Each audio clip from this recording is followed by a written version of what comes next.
What's up, Farm Fam? We got something great coming to you today. I am here in Plant City, Florida, the capital for strawberries.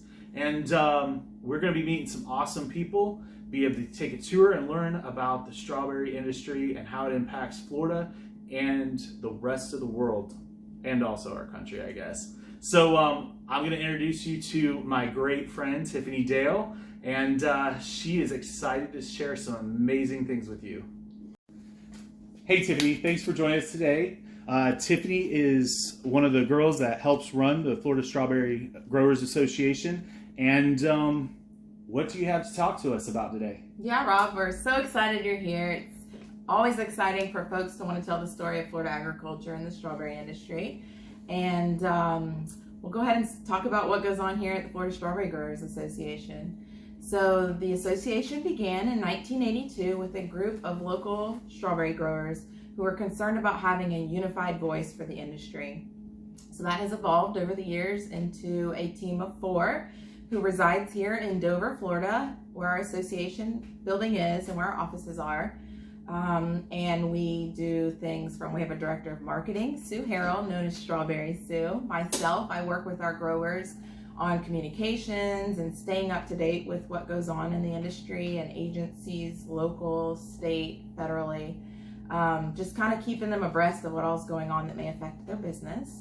Sarah Williams is our business manager and does all our financials and kind of the business side of things. And then Kenneth Parker is our executive director. So he's kind of the oversight for the direction of the industry, where things go, just really from the ground up of what the growers' needs are and what's going to impact the industry. We kind of follow and steer through to best serve the Florida strawberry industry. Sounds great. So how many growers belong to the Growers Association here? So our association is voluntary. It's a voluntary membership association. We have grower members. There's about 50 grower farm entities who are members. We have about 60 to 70 points of contact on those farms that we stay in touch with regularly. I would say our membership is representative of about 80 to 90% of the industry here in Florida, so that's great. There's about 10,000 acres, and we may have 80 to 90% of that acreage here as members.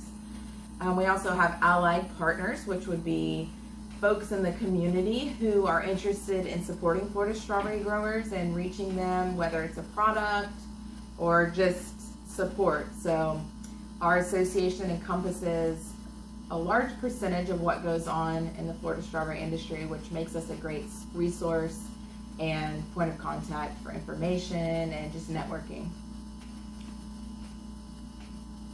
So tell me, as we mentioned earlier, Florida is the strawberry capital, and it sounds like even though you have a lot of acreage that is in production, how does that compare to the amount of people that you guys have to feed? Like, how is that possible? Because you're not only feeding everybody in Florida, but you're also feeding them in the United States and probably other countries as well. Yes, great question. So Florida is the second largest producing state of strawberries in the country, right behind California. And if you look at the calendar year, well, we're the capital during the winter months. So the Florida strawberry season, we say, runs from Thanksgiving to Easter. Every 3 days, those 10 to 11,000 acres are harvested. So there's harvesting going on pretty much daily, depending on the weather. And those strawberries, the hub is really Plant City, Florida. So the majority of the acreage is grown within a 20-mile radius of Plant City. And those berries are shipped all the way up the East Coast into Canada. So we say east of the Mississippi, from Florida up into Canada, is the primary market for Florida strawberries. If you look at the calendar year, 85% of strawberries really come from California, but during the winter months, 85% of those berries are coming out of Florida. So we are the winter capital of strawberries. So we have a partnership with the University of Florida, who has a whole strawberry breeding program. And Florida strawberries are really special with flavor, sweetness. That's kind of the pride of Florida strawberries. So they're highly demanded across the country. Tiffany, what do you think the largest obstacle facing the strawberry industry in Florida would be? Sure. Obviously, as an agriculturalist yourself, there's plenty of challenges that face the American agriculturalist. I would say the Florida strawberry industry has many, just like the next industry, but one of the greatest challenges is trade that we are dealing with at this time.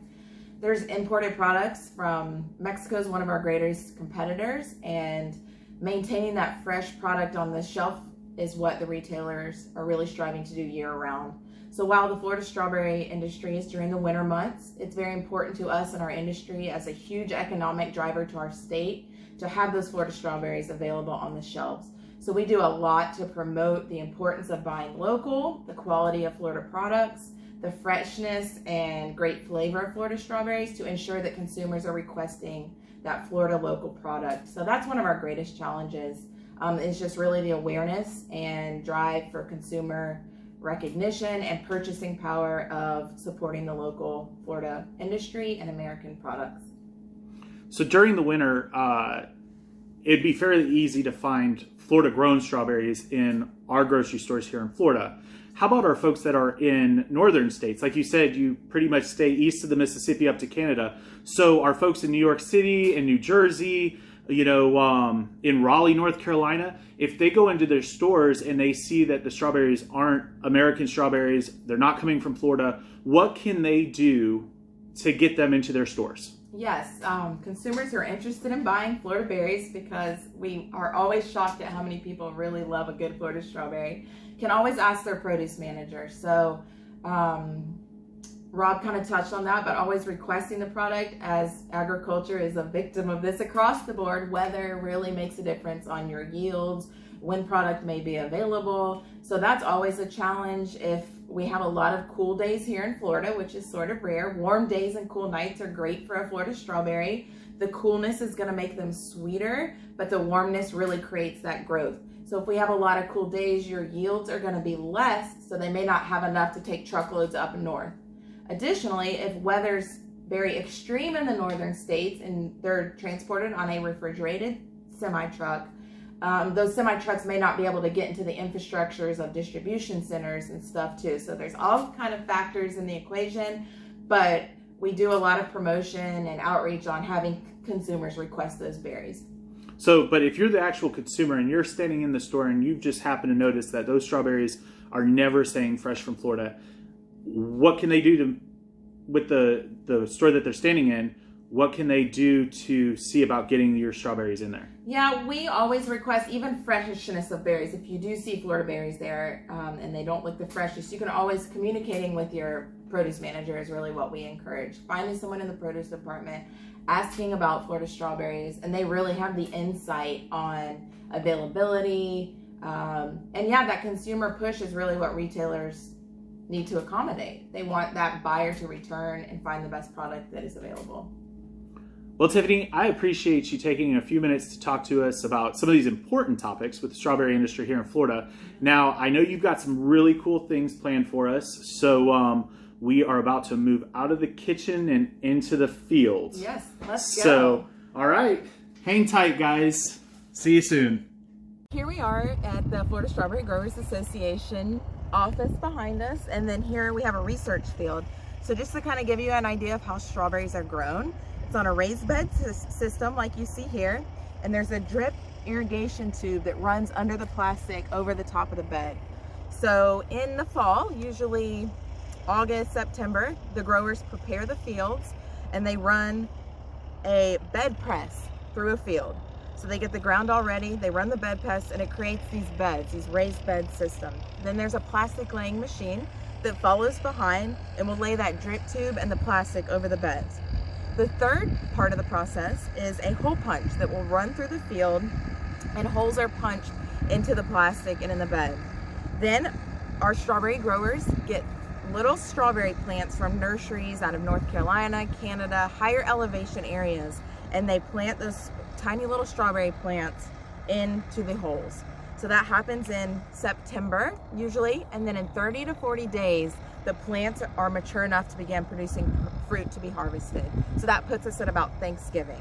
So every 3 days, say we're in this block and we pick it today, in about 3 more days, there'll be more fruit on the plant that should be ripe and ready to pick. Again, that's gonna be dependent on the weather conditions, but that's typically the cycle that our growers will go back to the plant. If you can see right here, this is called a bloom. So when you see a bloom on a plant, that's what then becomes a strawberry. So you have your different stages.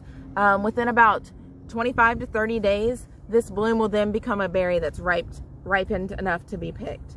So that's kind of the process is continually going on from Thanksgiving to Easter. So there's about 17,000 plants per acre. And these plants are replanted every year. So we redo the same process every season. Growers will put new plants in. So it's really exciting, it's fast paced, but it's a wonderful industry to have here in Florida. So Tiffany, you mentioned earlier that there is a new type of strawberry out, and there's some research going on in that, and is there a possibility you might have it here? Yes, this is an exciting time in the Florida strawberry industry. The research program at the University of Florida is consistently, Dr. Vance Whitaker is our strawberry plant breeder, and he's always looking to create the perfect Florida strawberry. So there's a lot of things that go into that. And this season, there's a new variety out. It's called, it's being called a pine berry, but it's kind of a novelty berry. It's a white strawberry, and you see like a little bit of a blush, but that's pretty much ready to be picked. So it's, again, like a novelty variety, but that's just a product of the great research that goes on through the University of Florida. So I hope you were able to learn a little bit about Florida's strawberry industry. I want to give a huge shout out to the Florida Strawberry Growers Association for taking the time and walking us through their fields and providing us with some information. If you want to learn a little bit more about the strawberry industry and Florida agriculture, make sure you hit that subscribe button, hit that notification button, so this way you know every time we drop a video. Until next time, stay cool, stay healthy, and thank you for supporting Florida agriculture.